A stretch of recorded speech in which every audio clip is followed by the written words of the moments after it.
দেখো বন্ধুরা, ঝুরি আলু ভাজা করবো বলে কত আলু দেখো আমি কেটে নিয়েছি।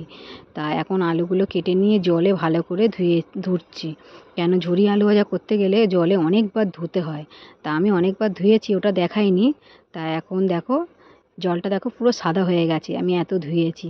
তা এই জল থেকে এবার তুলে নিয়ে জলটা ঝরতে দেব, দিলে তবে আলু ভাজাটা খুব সুন্দর হবে। আর জল থাকলে কিন্তু আলু ভাজাটা হবে না। তা আমি আলু ভাজা দেখাবো না, এবার আমি কী করে তৈরি করেছি সেটা তোমাদেরকে দেখাই। চলো, প্রথমে দেখো আলু ভাজাগুলো সব ভেজে নিয়েছি তেল দিয়ে। দেখো কত সুন্দর ভাজা হয়েছে। তাই এর মধ্যে আমি কিছু জিনিস এবারে অ্যাড করে দেবো, তারপর আলু ভাজাটা খেতে ভালো লাগবে। তা প্রথমে বাদাম কারি পাতা ভেজে নিয়েছিলাম, নিয়ে ওগুলোকে এর সঙ্গে মিক্সড করে দিলাম, দিয়ে একটু নুন দিয়ে মাখিয়ে নিচ্ছি।